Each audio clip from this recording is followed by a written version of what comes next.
오늘 우리에게 주시는 하나님의 말씀은 출애굽기 34장 1절로 9절 말씀, 우리 한 목소리로 같이 봉독하시겠습니다. 여호와께서 모세에게 이르시되 너는 돌판 둘을 처음 것과 같이 다듬어 만들라. 내가 깨뜨린 처음 판에 있던 말을 내가 그 판에 쓰리니 아침까지 준비하고 아침에 시내산에 올라와 산 꼭대기에서 내게 보이되 아무도 너와 함께 오르지 말며 온 산에 아무도 나타나지 못하게 하고 양과 소도 산 앞에서 먹지 못하게 하라.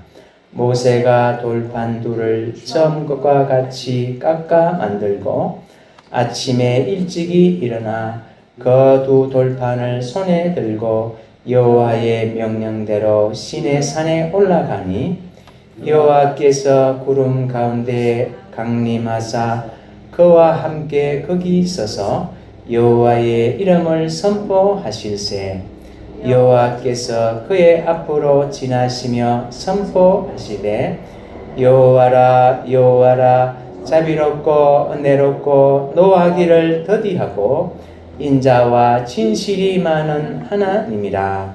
인자를 천대까지 베풀며 악과 과실과 죄를 용서하리라. 그러나 벌을 면제하지는 아니하고 아버지의 악행을 자손 3,4대까지 보응하리라. 모세가 급히 땅에 엎드려 경배하며 이르되 주여 내가 주께 은총을 입었거든 원하건대 주는 우리와 동행하옵소서. 이는 목이 뻣뻣한 백성이니이다. 우리의 악과 죄를 사하시고 우리를 주의 기업으로 삼으소서. 아멘. 오늘 이 본문의 말씀을 중심으로 주의 길을 내게 보이소서 라는 제목으로 주님 주신 은혜를 함께 나누고자 합니다. 여기서 모세가 주의 길이라고 말합니다. 그럼 주의 길이 뭐냐? 하나님의 길이지요. 그러면 하나님의 길은 무엇이냐? 세 가지라고 할 수 있습니다. 뭐냐면 하나님의 성품과 속성, 하나님의 행사, 하나님의 행위지요.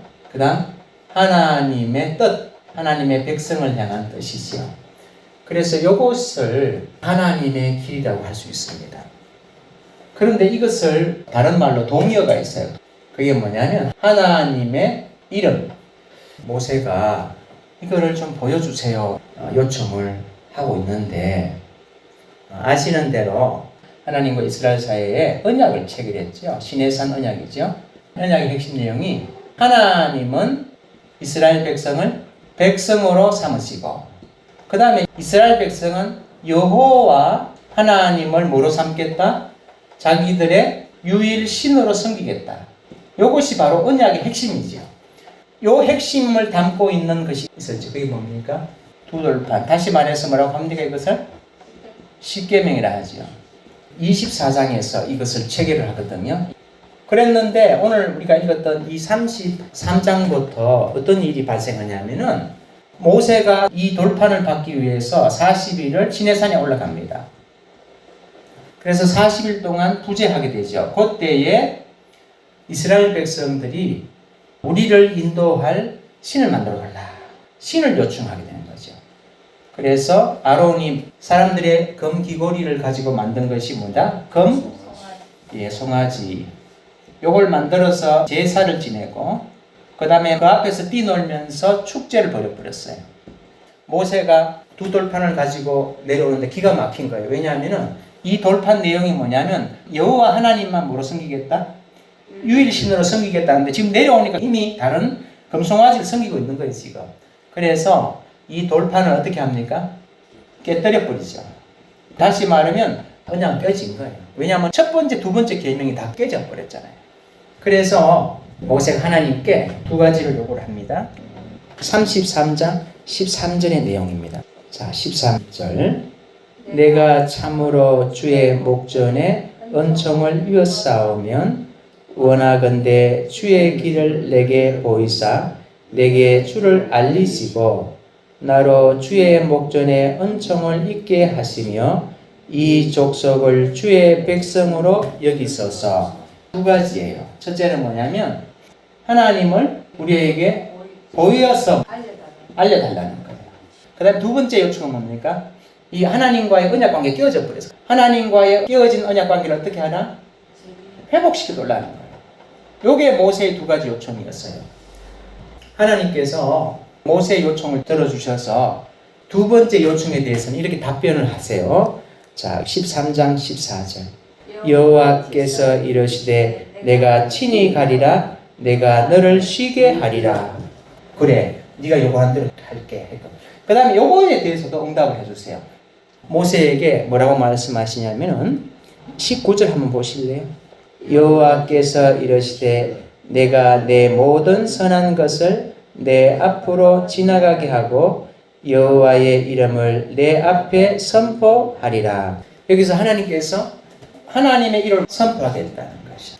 자, 그래서 이제 우리가 읽었던 34장에서 드디어 하나님이 자기 이름을 선포하세요. 그게 5절 말씀이죠. 우리 34장 5절 한번 가보실래요? 여호와께서 구름 가운데에 강림하사 그와 함께 거기 있어서 여호와의 이름을 선포하실세. 자, 우리 6절 말씀 같이 한번 읽겠습니다. 여호와께서 그의 앞으로 지나시며 선포하시되 여호와라 여호와라 자비롭고 은혜롭고 노하기를 더디하고 인자와 진실이 많은 하나님이라. 오늘 설교의 포인트는 뭐냐면요, 그 다음 절이에요. 7절이에요. 우리 7절 말씀 한번 읽어볼까요? 인자를 천대까지 베풀며 악과 과실과 죄를 용서하리라. 그러나 벌을 면제하지는 아니하고 아버지의 악행을 자손 3, 4대까지 보응하리라. 아멘. 이 이야기가 나온 배경이 뭐냐면 이스라엘 불순종이거든요. 그래서 하나님께서 이 말씀을 하시는 배경이 있다고 볼 수 있어요. 그러면 오늘 설교는 어디에 초점이 맞춰지냐면 바로 7절에 초점이 맞춰져 있어요. 하나님께서 7절에서 두 가지를 이야기를 하세요. 인자를 언제까지 베푼다? 1000대. 그 다음에 벌은 몇 대까지? 1000대라는 말은 실제 숫자 1000을 말하는 걸까요? 100이라는 숫자는 충만이거든요. 곱하기 10이기 때문에 하나님 인자가 무궁하다는 거예요. 벌은 무궁한 게 아니고 기한이 있다는 거예요. 그러면 여기서 어떤 질문이 드냐면요, 누가 이러한 하나님의 인자를 경험하고 누가 하나님의 벌을 경험하는 거냐는 거죠. 그것에 대해서 하나님이 앞서 또 한 번 이야기하셨어요. 33장 19절 한번 보세요. 하반절 보세요. 나는 누구에게 은혜를 베풀고 자에게 은혜를 베풀고 누구에게 긍휼을 베푼다? 그렇죠. 여기서 하나님께서 힌트를 주시는 거예요. 누가 이걸 받을 수 있느냐면 은혜 받을 자, 또 뭐 받을 자? 긍휼. 그럼 이 사람이 누구냐는 거예요. 이 사람이 누구냐? 이렇게 1000대의 인자를 하나님으로부터 받은 사람이 누구냐는 거예요. 왜 이 7절이 중요하면 이것이 성경의 전체 내용이에요. 사실. 하나님이 자기의 성품을 계시하면서 하나의 중요한 진리를 모세에게 알려주신 거예요. 자기를 계시하면서. 떠나서 알려주신 게 아니에요. 이거는 귀한 진리의 말씀을 알려주신 거예요. 그러면 누가 이것을 받느냐? 이게 어디 나오느냐 하면 출애굽기 20장이 나옵니다. 우리 출애굽기 20장으로 가겠습니다. 출애굽기 20장은요, 10계명에 대한 설명을 하는 장이거든요. 거기서 먼저 벌에 대한 이야기를 하시는데 우리 5절 먼저 한번 볼까요? 그것들에게 절하지 말며 그것들을 섬기지 말라. 나 내 하나님 여호와는 질투하는 하나님인즉 나를 미워하는 자의 죄를 갚되 아버지로부터 아들에게로 3세대까지 이르게 하거니와. 자, 여기 나왔죠. 자, 누굽니까 지금?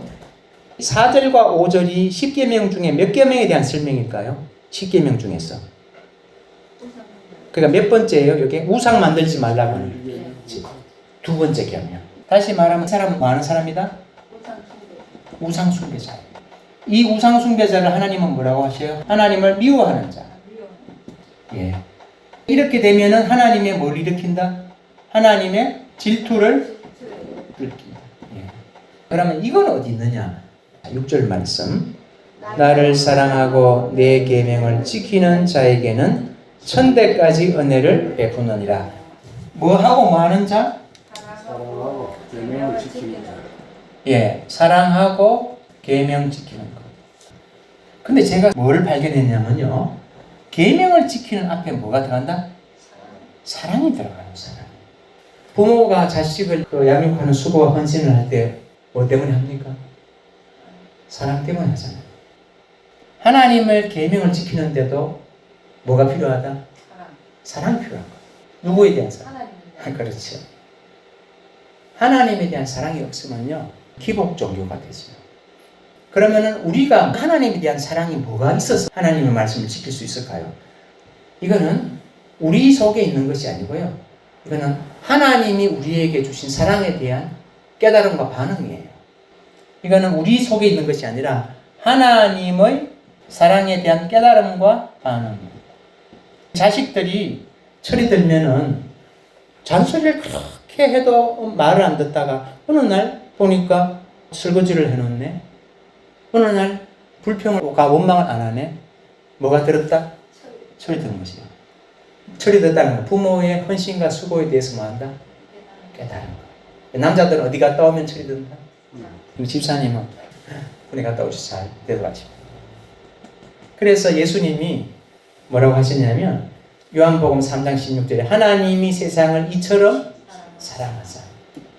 요한1서 4장 10절 사랑은 여기 있으니 우리가 하나님을 사랑하는 것이 아니요 하나님이 우리를 사랑하사 우리 죄를 속하기 위하여 화목제물로 그 아들을 보내셨습니다.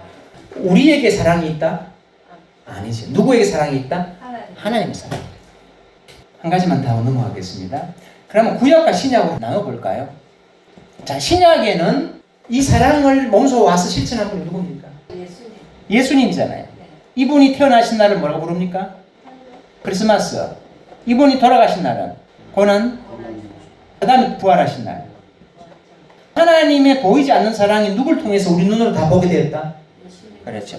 그러면 구약을 한번 가볼게요. 이 예수님을 하나님의 무슨 양이라 불러요? 하나님의 어린 양이라고 부릅니다. 이 어린 양 죽는 날. 이것을 무슨 절이라고 부르죠? 그럼 이 유월절이 신약이 시작됐습니까? 구약이 시작됐습니까? 구약이 유월절 있죠? 유월절 날 이스라엘 백성이 뭐 했습니까? 바로 그 다음 날 바로 출애. 그렇죠. 신약에서 하나님의 사랑은 예수 그리스도를 통해서 나타났고 구약에서 하나님의 사랑은 뭘 나타냈다? 이 부분이 아주 중요한 포인트입니다. 그래서 선지자를 통해서 하나님 말씀하실 때 뭘 지적하신 줄 아세요? 내가 너희들을 애굽에서 구원한 것을 기억해라고 얘기한 거예요. 그런데 신약에서는 뭐라고 이야기해요? 어린 양이 대신 예수 그리스도가 우리를 뭐 한 것을 기억해라? 구원해 준 것을 기억해라. 맥락은 똑같아요, 달라요?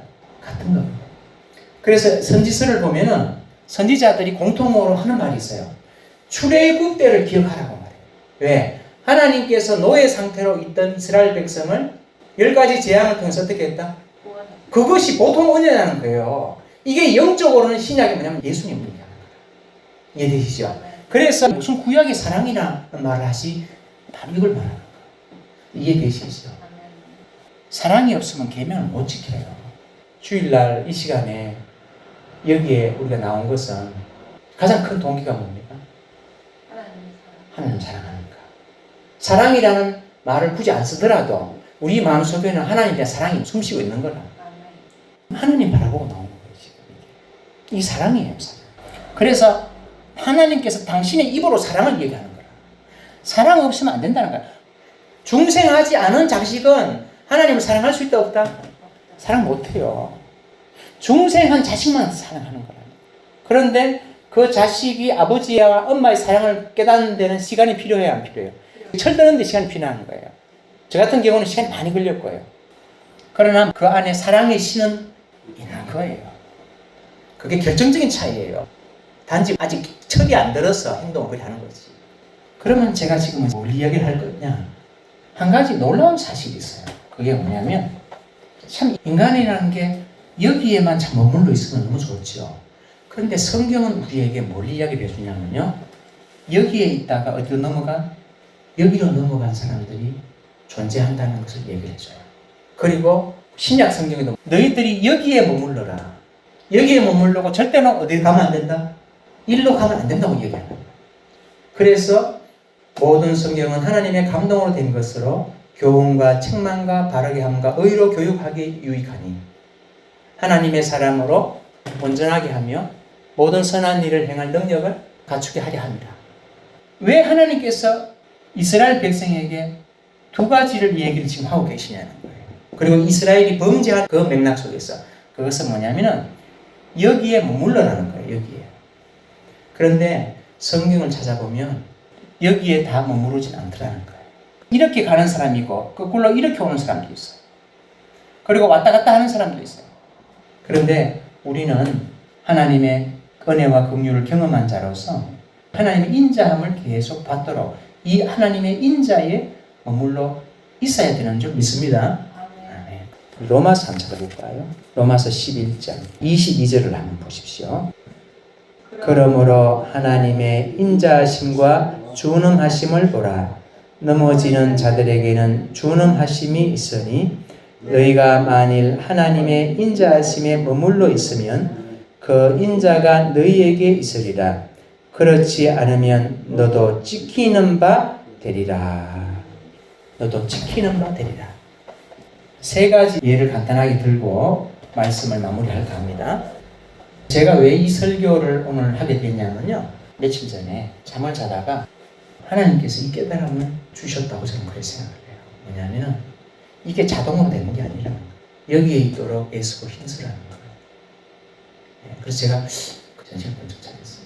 세 가지 지금 사례를 통해서 우리가 여기에 있기 위해서는 어떤 영적으로 애를 써야 되는 거 그걸로 우리가 깨닫고 마치려고 합니다. 첫째는 뭘 조심해야 되냐면은 사단의 관계를 조심해야 된다. 첫째. 이 사단의 관계 때문에 이렇게 넘어간 사람이 있어요.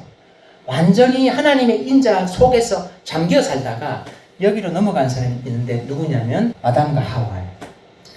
하나님께서 손으로 직접 만든 유일한 인간 두 사람이 누굽니까? 아담과 하와예요. 나머지는 다 남녀의 피를 받고 태어난 거예요. 눈에 넣어도 아프지 않은 사람이 누구다? 이 사람들이에요. 근데 하나님께서 이들에게 언약을 하나 주셨죠. 최초의 언약. 선악과는 맞지 말라 했는데 사단이 관계를 부린 거예요. 사단의 관계로 뭐냐면은 안목의 정욕을 일으켰죠. 마음속에 뭐가 생겼어요? 탐. 얘가 딱 나타나니까 이게 생겨버리는 거라. 먹어버렸어. 그래서 다 잃어버렸어. 전부 잃어버렸어. 얼마나 충격이었겠어요, 이게. 이 세상하고 비유가 됩니까, 이게. 여기는 뭐가 있다? 죄와 사망과 그래서 이 아들끼리 뭐 하죠? 살인하잖아요. 그래서 바울이 이 이야기를 하는 거야. 신약 성도들에게 고린도후서 11장 같이 한번 읽어보겠습니다. 뱀이 그 관계로 하와를 미혹한 것 같이 너희 마음이 그리스도를 향하는 진실함과 깨끗함에서 떠나 부패할까 두려워하니라.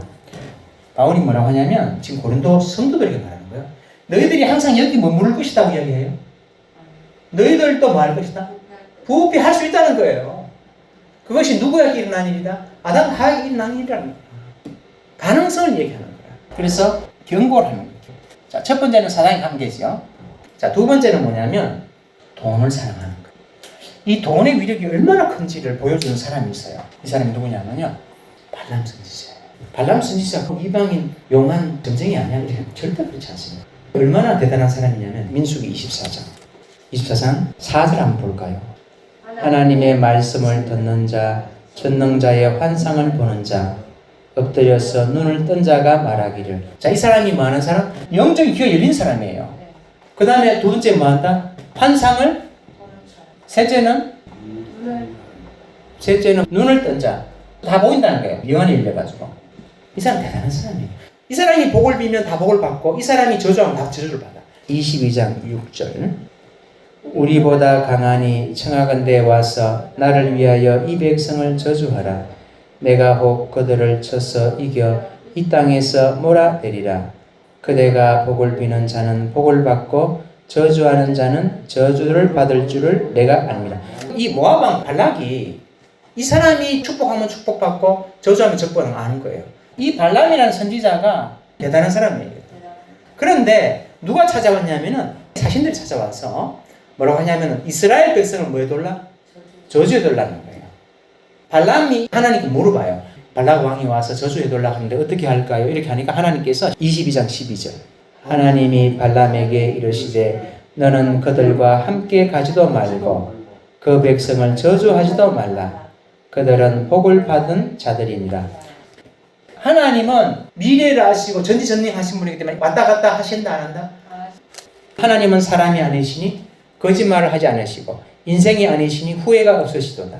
어찌 그 말씀하신 바를 행하지 않으시며 어찌 그 말씀을 실행하지 않으시냐. 그런데 발락 왕이 두 번째 부탁하는 거예요.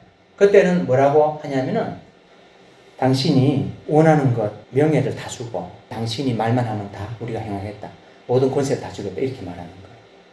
그러니까 발람 선지자의 마음이 흔들려 버린 거예요. 마음이 흔들려가지고 하나님께 두 번째로 물으면 돼요, 안 돼요? 이미 하나님의 뜻은 뭐다?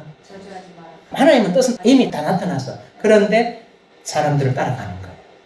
뭐라도 콩고물이라도 있을까 싶어가지고 가서 나중에 발락 왕이 저주하라고 3번 이야기하니까 자기가 하나님께 받은 말씀만 전해야 되니까 저주를 할 수가 없지. 축복만 다 한 거예요. 그런데 다 끝나고 난 다음에 개인적으로 발락을 만나가지고 어떻게 한다? 내가 좋은 방법을 알려주겠다. 그것은 뭐냐면 이스라엘 백성은 십계명이라는 것이 있는데 그들을 우상을 섬기게 만들어라. 그러면 자멸한다. 그러면서 그 빛을 알려준 거예요. 그래서 나중에 이스라엘 사람들의 칼에 맞아 죽죠, 결국 이 사람. 그래서 베드로 사도가 베드로후서 2장 15절에서 뭐라고 했냐면 우리 한번 찾아볼까요? 15절 같이 읽어볼까요? 그들이 바른 길을 떠나 미혹되어 보올의 아들 발람의 길을 따르는도다. 그는 불의의 삭을 사랑하다가 불의의 삭을 사랑. 정당한 것도 아니고 불의한 거예요. 정당한 건 탐심이 아니고 불의의 삭. 그래서 바울이 뭐라고 했습니까? 돈을 사랑함이 일만하게 뿌리가 되나니 이를 탐나는 자들은 미혹을 받아 믿음에서 떠나 많은 근심으로 자기를 찔렀도다. 이렇게 말하죠. 자, 그 다음에 세 번째 마지막입니다. 명예와 권세를 사랑하는 것. 자, 이 사람이 성경에서 누구냐? 지금 방금 앞서 본 두 사람을 한번 보세요. 아담과 하와는 가장 존귀한 곳에 있던 사람이었어요.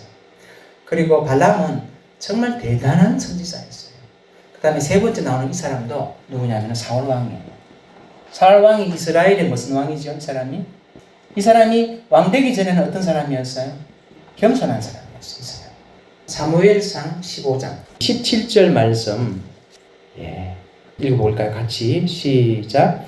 사무엘이 이르되 왕이 스스로 작게 여길 그때에 이스라엘 지파의 머리가 되지 아니하셨나이까. 여호와께서 왕에게 기름을 부어 이스라엘 왕을 삼으시고. 사울이 초대 왕이 된 거는 그 이유가 사무엘은 뭐라고 그래요? 스스로 작게 여길 때 그때 하나님께서 왕 삼으시고 기름 부었다는 거예요. 그런데 이제 왕이 되고 난 다음에는 19절 한번 읽겠습니다.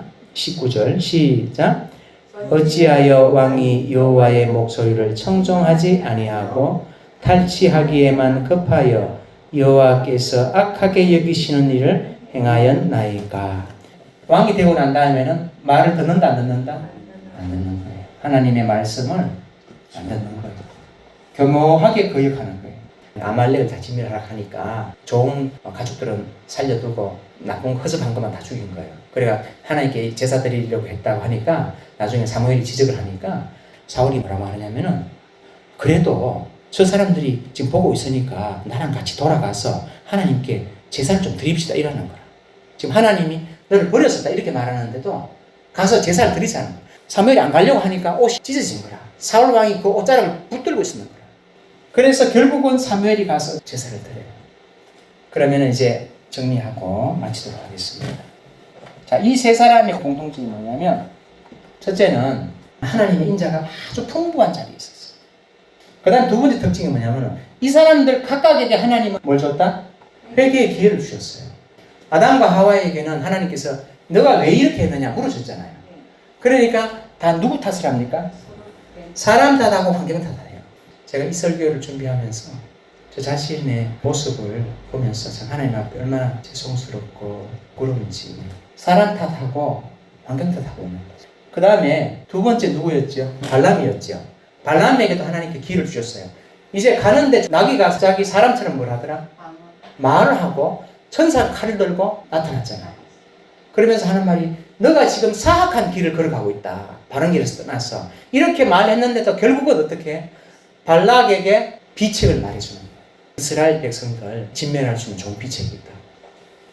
그 다음에 세 번째, 사울은 사무엘이 와서 기회를 줬거든요. 근데 듣지 않아요. 이 세 사람의 공통점. 이걸 보면서 우리는 뭘 생각이 됩니까? 이게 자동으로 되는 것은 아니구나 하는 거예요. 이 자리에 머물러 있는 게 자동으로 되는 게 아니라는 거예요.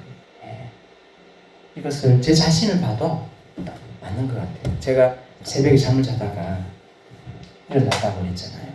일어났는데 그때 하나님께서 내게 주신 깨달음이라고 저는 그렇게 생각합니다. 뭐냐면 아담과 하와가 사람 탓과 환경 탓을 했는데 하나님께서는 그래 이렇게 동의해 주신 게 아니에요. 그런데 아담 입장에서 보면 정말 사람 탓할 만하죠. 왜? 아담이 하와를 돌라고 한 적이 없잖아요. 그리고 하와는 마침 그 뱀이 나타난 거라. 그렇죠? 그러니까 그 사람들 입장에서 그렇게 말할 수 있어. 근데 하나님은 어떻게 하세요? 하나님은 말씀대로 하시죠. 전해주신 말씀대로. 그리고 또 저에게 마음에 또 와닿았던 것이 뭐냐면 사울의 예예요. 사울은 명예와 권세를 사랑하다가 타락했죠.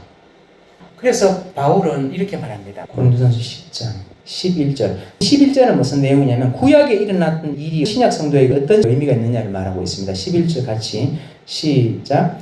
그들에게 일어난 이런 일은 본보기가 되고 또한 말세를 만난 우리를 깨우치기 위하여 기록되었느니라. 자, 이렇게 말하고 난 다음에 12절에서 이렇게 말해요. 12절 시작. 그런즉 선줄로 생각하는 자는 넘어질까 조심하라. 지금 내가 여기 있다고 생각하고 있는 거예요. 맞아요. 분명히 여기 있어요. 그런데 조심하라는 거예요. 제가 그 새벽에 나와서 여기서 기도를 드렸어요. 하나님께. 왜? 제 자신의 영적인 상태에 대해서 하나님 앞에 회개를 하고 그리고 오늘 이렇게 설교로까지 이어지게 됐습니다. 사실은. 출애굽기에서 왜 하나님께서 자기의 성품을 계시하시면서 왜 이야기를 하시냐는 거예요. 인자를 천대까지 하고 벌은 3, 4대까지 한다. 왜 이야기를 하시느냐. 바로 앞에 누구의 범죄? 이스라엘 백성의 범죄가 그 몸에 있으면서 너희들은 어디에 머물라? 여기에 머물라는 거예요. 오늘 너희들이 여기에 머물다고 해서 계속 여기에 머무는 게 아니라는 거예요. 여기에. 조금 엄중한 말씀이고 좀 무거운 말씀이에요. 그러나 약이 달지가 않잖아요. 약이 서잖아요. 그래서 오늘 저는 이 말씀을 먼저 제 자신부터 깊이 새기고 그렇게 하기를 다짐하면서 사실 이 설교를 하고 있다고도 할 수 있어요. 우리 성도님들도 같이 이 하나님의 말씀을 약으로 드시면 우리 신앙생활에 유익하게 될 줄 믿습니다. 아멘. 자, 우리 같이 한번 찬송 드리고 마실까요? 353장.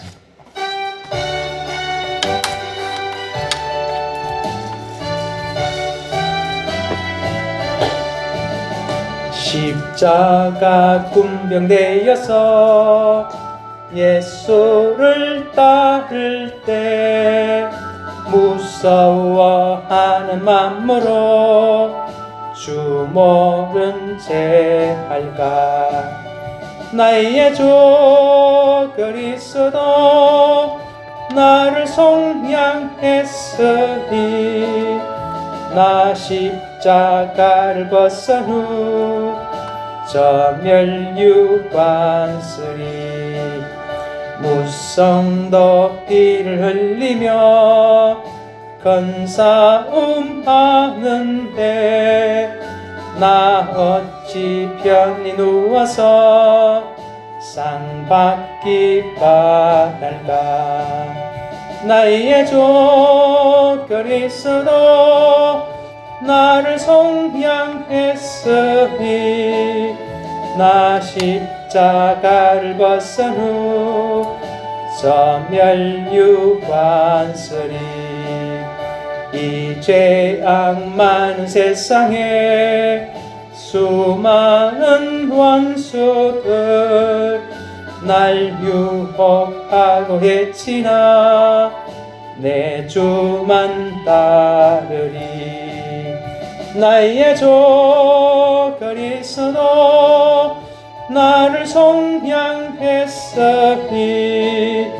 나 십자가를 벗은 후 저 멸류관 쓰리.